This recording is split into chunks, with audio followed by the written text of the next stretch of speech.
ನಮಸ್ತೆ ವೀಕ್ಷಕರೇ, PR ಅಕಾಡೆಮಿಗೆ ಸ್ವಾಗತ. ನೀವೇನಾದರೂ ಸರ್ಕಾರಿ ಹುದ್ದೆಯನ್ನ ಹುಡುಕ್ತಾ ಇದ್ದೀರಾ ಅಂತ ಹೇಳಿದ್ರೆ ಒಂದು ಸುವರ್ಣಾವಕಾಶ ಕಾದಿದೆ. ಸರ್ಕಾರದಿಂದ ಹೊಸ ಅಧಿಸೂಚನೆಯನ್ನ ಪ್ರಕಟಿಸಿದ್ದಾರೆ. ಇದು ಯಾವ ಸರ್ಕಾರಿ ಹುದ್ದೆ, ಹೇಗೆ ಅರ್ಜಿಯನ್ನ ಹಾಕೋಬೇಕು, ವಯೋಮಿತಿ, ಡೀಟೇಲ್ಸ್, ಎಜುಕೇಶನ್, ಕ್ವಾಲಿಫಿಕೇಶನ್ ಇದೆಲ್ಲದರ ಬಗ್ಗೆ ಸಂಪೂರ್ಣ ಮಾಹಿತಿ ತಿಳಿಸ್ಕೊಡ್ತೀನಿ. ವಿಡಿಯೋನ ಕೊನೆ ತನಕ ನೋಡಿ. ವಿಡಿಯೋ ಶುರು ಮಾಡೋಕ್ಕೂ ಮುಂಚೆ ಇನ್ನು ನಮ್ಮ ಚಾನಲ್ ಸಬ್ಸ್ಕ್ರೈಬ್ ಆಗಿಲ್ಲ ಅಂದ್ರೆ ಇವಾಗಲೇ ಸಬ್ಸ್ಕ್ರೈಬ್ ಆಗಿ. ಪ್ರತಿದಿನನೂ ಗೌರ್ಮೆಂಟ್ ಜಾಬ್ ಡೀಟೇಲ್ಸ್ನ ತಲುಪಿಸ್ತೀವಿ. ಹಾಗೆ ಅದರ ಪಕ್ಕದಲ್ಲೇ ಇರೋ ಬೆಲ್ಲೈಕನ್ನ ಕೂಡ ಪ್ರೆಸ್ ಮಾಡಿ. ವಿಡಿಯೋ ಅಪ್ಲೋಡ್ ಆಗಿದ ತಕ್ಷಣ ನಿಮಗೆ ನೋಟಿಫಿಕೇಶನ್ ಬರುತ್ತೆ. ಇವಾಗ ವಿಡಿಯೋನ ಶುರು ಮಾಡೋಣ. HAL ಅಂತ ಹೇಳಿದ್ರೆ ಹಿಂದೂಸ್ತಾನ್ ಏರೋನಾಟಿಕ್ಸ್ ಲಿಮಿಟೆಡ್ನವರು ಹುದ್ದೆಗಳಿಗೆ ಅರ್ಜಿಯನ್ನ ಕರೆದಿದ್ದಾರೆ. ವಿಸಿಟಿಂಗ್ ಕನ್ಸಲ್ಟೆಂಟ್ ಹುದ್ದೆ ಇದಾಗಿದೆ. ಟೋಟಲ್ ಒಂದು ಹುದ್ದೆ ಖಾಲಿ ಇದೆ. ಉದ್ಯೋಗ ಸ್ಥಳ ಬೆಂಗಳೂರು, ಕರ್ನಾಟಕ. ಸ್ಯಾಲ್ರಿ ಅಂತ ನೋಡೋದಿದ್ರೆ ಅಂದರೆ ಪರ್ ವಿಸಿಟ್ಗೆ ಸ್ಯಾಲ್ರಿ ಇರುತ್ತೆ. ಇದು ಪರ್ ವಿಸಿಟ್ಗೆ 7,000 ರೂಪಾಯಿ ಇರುತ್ತೆ. ವಾರಕ್ಕೆ ಮಿನಿಮಮ್ 2 ವಿಸಿಟ್ಗಳಿರುತ್ತೆ. ಅದು ಒಂದು ವಿಸಿಟ್ ಮಿನಿಮಮ್ 2 ಗಂಟೆ ಅಷ್ಟೇ ಇರುತ್ತೆ. ಅಪ್ ಟು 2 ಅವರ್ಸ್ 1 ವಿಸಿಟ್ ಇರುತ್ತೆ. ಸೊ ವಾರಕ್ಕೆ 2 ವಿಸಿಟ್ಸು. ಸೊ ಆಲ್ಮೋಸ್ಟ್ ವಾರಕ್ಕೆ 14,000 ರೂಪಾಯಿ ಸ್ಯಾಲ್ರಿ ಆಗುತ್ತೆ. ಗೊತ್ತಾಯ್ತಲ್ವಾ? ಇದು ಪರ್ ವಿಸಿಟಿನ ಸ್ಯಾಲ್ರಿ ಆಗಿರುತ್ತೆ. ನೆಕ್ಸ್ಟು ವಯೋಮಿತಿಯ ಡೀಟೇಲ್ಸ್ನ ತಿಳ್ಕೊಳ್ಳೋಣ. ಏಜ್ ಲಿಮಿಟ್ ಎಷ್ಟಿರುತ್ತೆ ಅಂತ. ಮ್ಯಾಕ್ಸಿಮಮ್ 65 ವರ್ಷದವ್ರ ತನಕನೂ ಅರ್ಜಿಯನ್ನ ಹಾಕೋಬಹುದು. ನೀವು ಅನ್ಕೋಬಹುದು 60-62 ವರ್ಷಕ್ಕೆ ರಿಟೈರ್ಮೆಂಟ್ ಇರುತ್ತೆ ಅಂತ. ಕೆಲವೊಂದು ಸೀನಿಯರ್ ಅಡ್ವೈಸರ್ ಜಾಬ್ಗಳಿಗೆ ಮತ್ತು ಗೌರ್ಮೆಂಟಲ್ಲಿ ಸೀನಿಯರ್ ಸೀನಿಯಾರಿಟಿ ಜಾಬ್ಗಳಿಗೆ ರಿಟೈರ್ಮೆಂಟ್ ಇರೋದಿಲ್ಲ. ಅಂದರೆ ರಿಟೈರ್ಡ್ ಆದವ್ರನ್ನೂ ಕೂಡ ಅಡ್ವೈಸರಿ ಜಾಬ್ಗಳಿಗೆ, ಕನ್ಸಲ್ಟಿಂಗ್ ಜಾಬ್ಗಳಿಗೆ ತಗೊತಾರೆ. ಗೊತ್ತಾಯ್ತಲ್ವಾ? ಅದಕ್ಕೋಸ್ಕರ ಈ ರೀತಿ ಮ್ಯಾಕ್ಸಿಮಮ್ ಏಜ್ ಲಿಮಿಟ್ 65 ಎಲ್ಲ ಇರುತ್ತೆ. ಸೊ 65-65ಕ್ಕಿಂತ ವರ್ಷಕ್ಕೆ ಕಮ್ಮಿ ಇರೋರು ಅರ್ಜಿಯನ್ನ ಹಾಕೋಬಹುದು. ವಯೋಮಿತಿಯ ಸಡಿಲಿಕೆಯನ್ನ ಕೊಟ್ಟಿರೋದಿಲ್ಲ, ಯಾಕಂದ್ರೆ ಆಲ್ಮೋಸ್ಟ್ 65 ವರ್ಷ ಕೊಟ್ಟಿಯಾರಾಗಲಿ age limit. Next application fees, ಅರ್ಜಿ ಶುಲ್ಕವನ್ನು ನೋಡೋದಾದ್ರೆ ಯಾವುದೇ ರೀತಿಯ ಅರ್ಜಿ ಶುಲ್ಕ ಇಟ್ಟಿರೋದಿಲ್ಲ. ಉಚಿತವಾಗಿ ನೀವು ಅರ್ಜಿಯನ್ನ ಹಾಕೋಬಹುದು. ನೆಕ್ಸ್ಟ್ ಅರ್ಜಿಯನ್ನ ಹೇಗೆ ಹಾಕೊಳ್ಳೋದು ಅನ್ನೋದ್ರ ವಿವರ ಕೂಡ ತಿಳಿಸ್ಕೊಡ್ತೀನಿ. ಅದಕ್ಕಿಂತ ಮುಂಚೆ ದಯವಿಟ್ಟು ಇನ್ನೂ ವಿಡಿಯೋಗೆ ಲೈಕ್ ಮಾಡಿಲ್ಲ ಅಂದರೆ ಇವಾಗಲೇ ಲೈಕ್ ಮಾಡಿ. ಮತ್ತೆ ಏನಾದರೂ ಒಂದು ಕಮೆಂಟ್ ಮಾಡಿ. ನೀವು ಕಮೆಂಟ್ ಮಾಡಿದಾಗ ವಿಡಿಯೋಗೆ ಸ್ವಲ್ಪ ರೀಚ್ ಸಿಗುತ್ತೆ. ನೆಕ್ಸ್ಟ್ ನಿಮಗೇನಾದರೂ ಗೊತ್ತಿಲ್ಲ ಅಥವಾ ಹೊಸ ವೀಕ್ಷಕರಾಗಿದ್ದರೆ ತಿಳಿಸ್ಕೊಡ್ತಾ ಇದ್ದೀನಿ. ವೆಬ್ಸೈಟ್ನ ಶುರು ಮಾಡಿದ್ದೀವಿ. ಯಾವ ವೆಬ್ಸೈಟ್ ಅಂತ ಕೇಳ್ತಾ ಇದ್ದೀರಾ? ನಮ್ಮದೇ ವೆಬ್ಸೈಟ್ ಕಂಡ್ರಿ, prgovernmentjobs.com ಅಂತ ಹೇಳಿ. ಅಂದರೆ prgovtjobs.com ಅಂತ ಹೇಳಿ ನಿಮಗೆ ಹೊಸ ವೆಬ್ಸೈಟ್ನ ಕ್ರಿಯೇಟ್ ಮಾಡಿದ್ದೀವಿ. ಇದರ ಲಿಂಕು ಡಿಸ್ಕ್ರಿಪ್ಷನ್ ಮತ್ತು ಕಮೆಂಟ್ ಬಾಕ್ಸ್ನಲ್ಲಿ ಕೊಟ್ಟಿದ್ವಿ. ಏನಕ್ಕೆ ವೆಬ್ಸೈಟ್ ಕ್ರಿಯೇಟ್ ಮಾಡಿದ್ದೀವಿ ಅಂದರೆ ಯೂಟ್ಯೂಬ್ನಲ್ಲಿ 2-3 ಜಾಬ್ ಡೀಟೇಲ್ಸ್ ತಿಳಿಸ್ಕೊಡ್ಬೋದು ಪ್ರತಿದಿನಕ್ಕೆ.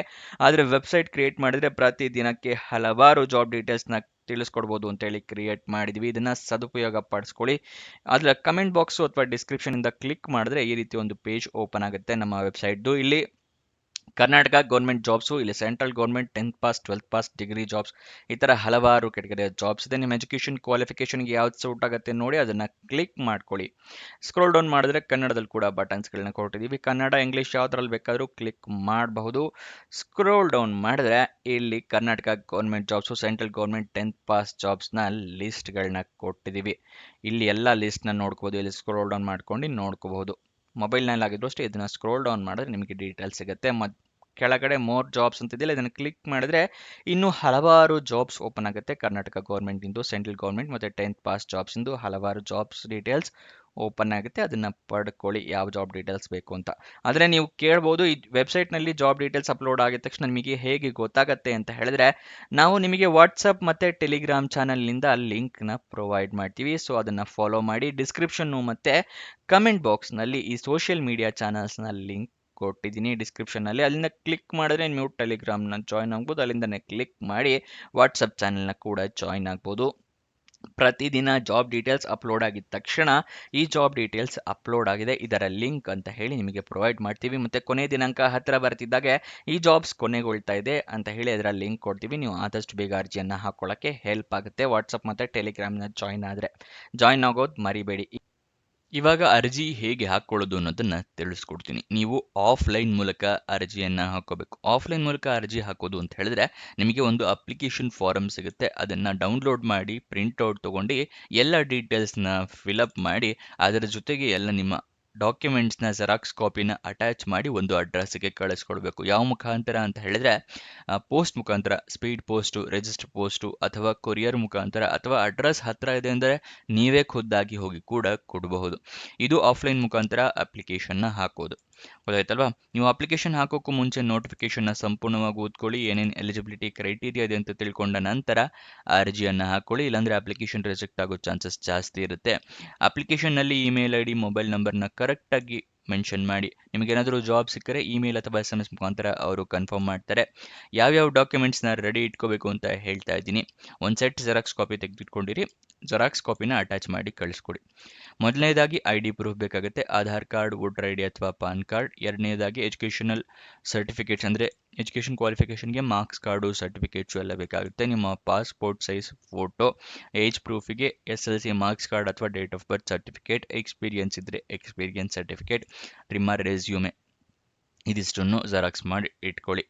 ನೆಕ್ಸ್ಟ್ ಅದನ್ನೆಲ್ಲ ಡಾಕ್ಯುಮೆಂಟ್ಸ್ನ ಅಟ್ಯಾಚ್ ಮಾಡಿ ಒಂದ್ಸಲ ಅಪ್ಲಿಕೇಶನ್ ಕರೆಕ್ಟ್ ಆಗಿದೆಯೋ ಇಲ್ಲೋ ಅಂತ ಹೇಳಿ ಚೆಕ್ ಮಾಡ್ಕೊಳ್ಳಿ. ಚೆಕ್ ಮಾಡ್ಕೊಂಡ ನಂತರ ಅಪ್ಲಿಕೇಶನ್ನ ಪೋಸ್ಟ್ ಮಾಡಿ. ಯಾವ ಅಡ್ರೆಸ್ಗೆ ಕಳಿಸ್ಕೊಡ್ಬೇಕು ಅಂತ ಹೇಳಿ ತಿಳಿಸ್ಕೊಡ್ತಾ ಇದ್ದೀನಿ. Deputy general manager HR, industrial health centre, Hindustan aeronautics limited, Bangalore complex, Suranjan Das road, near old airport, Bengaluru 5600117. ಈ ಅಡ್ರೆಸ್ಗೆ ನೀವು ಅರ್ಜಿ ತಲುಪೋ ಥರ ವ್ಯವಸ್ಥೆ ಮಾಡ್ಕೋಬೇಕಾಗತ್ತೆ. ಈ ಅಡ್ರೆಸ್ ಸ್ಕ್ರೀನ್ಶಾಟ್ ಬೇಕು ಅಂದರೆ ತಗೊಳ್ಳಿ, ಇದು ನೋಟಿಫಿಕೇಶನಲ್ಲೂ ಕೂಡ ಕೊಟ್ಟಿರ್ತಾರೆ. ನೆಕ್ಸ್ಟು ಅಪ್ಲಿಕೇಶನ್ ಓಪನ್ ಆಗಿ ದಿನಾಂಕ 24 ಅಕ್ಟೋಬರಿಗೆ, ಕೊನೆಯ ದಿನಾಂಕ ಇರೋದು 7 ನವೆಂಬರ್ 2025. ಅಷ್ಟರ ಒಳಗಡೆ ನೀವು ಅರ್ಜಿ ತಲುಪೋ ಥರ ವ್ಯವಸ್ಥೆ ಮಾಡ್ಕೋಬೇಕಾಗತ್ತೆ. ಇವಾಗ ನಿಮಗೆ ನೋಟಿಫಿಕೇಶನ್ ಮತ್ತು ಅಪ್ಲಿಕೇಶನ್ ಡೌನ್ಲೋಡ್ ಮಾಡ್ಕೊಳ್ಳೋದು ತಿಳಿಸ್ಕೊಡ್ತಾ ಇದ್ದೀನಿ. ನಿಮಗೆ ಡಿಸ್ಕ್ರಿಪ್ಷನ್ ಮತ್ತು ಕಮೆಂಟ್ ಬಾಕ್ಸ್ನಲ್ಲಿ ಎರಡನೇ ಲಿಂಕನ್ನು ಕ್ಲಿಕ್ ಮಾಡಿದ್ರೆ ಈ HAL ಜಾಬ್ ಡೀಟೇಲ್ಸ್ ಓಪನ್ ಆಗುತ್ತೆ. ಇಲ್ಲಿ ಸ್ಕ್ರೋಲ್ ಡೌನ್ ಮಾಡಿ ಫುಲ್ ಕೆಳಗಡೆ ಬಂದರೆ official notification and application form ಅಂತಿದೆಯಲ್ಲ, ಅದರ ಪಕ್ಕದಲ್ಲೇ ಕ್ಲಿಕ್ ಹಿಯರ್ ಅನ್ನೋದನ್ನು ಕ್ಲಿಕ್ ಮಾಡಿ ನಿಮಗೆ ನೋಟಿಫಿಕೇಶನ್ ಓಪನ್ ಆಗುತ್ತೆ. ಇಲ್ಲಿ ಡೀಟೇಲ್ಸ್ನ ಕೊಟ್ಟಿದ್ದಾರೆ ನೋಡಿ. 2 visits in a week for minimum 2 hours per visit. ಗೊತ್ತಾಯ್ತಲ್ವಾ? ಒಂದು ವಿಸಿಟಿಗೆ ಅಪ್ ಟು 7,000 ಸ್ಯಾಲ್ರಿ ಕೊಡ್ತಾರೆ. ಪ್ಲಸ್ ಕನ್ವೇನ್ಸ್ ಚಾರ್ಜಸ್ ಕೊಡಬಹುದು, ಅದು ಡಿಪೆಂಡಿಂಗ್ ಆನ್ ನಿಮ್ಮ ಕ್ವಾಲಿಫಿಕೇಷನ್ನು ಮತ್ತು ನಿಮ್ಮ ಎಕ್ಸ್ಪೀರಿಯನ್ಸ್ ಮೇಲೆ ಡಿಪೆಂಡ್ ಆಗುತ್ತೆ. ಅದನ್ನು ನೆನ್ಪಿಟ್ಕೊಳ್ಳಿ. ಮತ್ತು ಯಾವ ಅಡ್ರೆಸ್ಸಿಗೆ ಅಂತ ಹೇಳಿದ್ನಲ್ಲ, ಆ ಅಡ್ರೆಸ್ ಇಲ್ಲೂ ಕೂಡ ಕೊಟ್ಟಿದ್ದಾರೆ ನೋಡಿ. ಇದು ಅಡ್ರೆಸ್ ಆಗಿರುತ್ತೆ. ಇಲ್ಲಿ ಡೇಟ್ ಕೂಡ ಕೊಟ್ಟಿದ್ದಾರೆ. ಮತ್ತು ಇಲ್ಲಿ ಮೆನ್ಷನ್ ಮಾಡಿದರೆ ಇಮೇಲ್ ಮುಖಾಂತರ ನೀವೇನಾದರೂ ಅಪ್ಲಿಕೇಶನ್ನ ಕಳಿಸಿದರೆ ಅದನ್ನು ಪರಿಗಣಿಸೋದಿಲ್ಲ ಅಂತ. ಅದಕ್ಕೋಸ್ಕರ ನೀವು ಆಫ್ಲೈನ್ ಮುಖಾಂತರನೇ ಪೋಸ್ಟ್ನ ಹಾಕ್ಕೊಳ್ಳಿ. ನಿಮಗೇನಾದರೂ ಡೌಟ್ಸ್ ಅಥವಾ ಕ್ವಶನ್ಸ್ ಬಂದರೆ ಅವರು ನಂಬರ್ ಕೂಡ ಕೊಟ್ಟಿದ್ದಾರೆ, ಈ ನಂಬರಿಗೆ ಕಾಲ್ ಮಾಡಿ ಡೀಟೇಲ್ಸ್ನ ಕೇಳ್ಕೋಬಹುದು. ಸ್ಕ್ರೋಲ್ ಡೌನ್ ಮಾಡಿದರೆ ಎರಡನೇ ಪೇಜಲ್ಲೇ ನಿಮಗೆ ಅಪ್ಲಿಕೇಶನ್ ಫಾರಮ್ ಕೊಟ್ಟಿದ್ದಾರೆ. ಇಲ್ಲಿ ನಿಮ್ಮ ಪಾಸ್ಪೋರ್ಟ್ ಸೈಜ್ ಫೋಟೋ ಹಾಕಬೇಕು. ಇಲ್ಲಿ ಎಲ್ಲ ನಿಮ್ಮ ಡೀಟೇಲ್ಸ್ನ ಫಿಲಪ್ ಮಾಡಿ ಕೆಳಗಡೆ ನಿಮ್ಮ ಸಿಗ್ನೇಚರು, ಡೇಟು, ಪ್ಲೇಸು ಹಾಕಿ ಕಳಿಸ್ಕೊಡ್ಬೇಕಾಗುತ್ತೆ. ಗೊತ್ತಾಯ್ತಲ್ವಾ?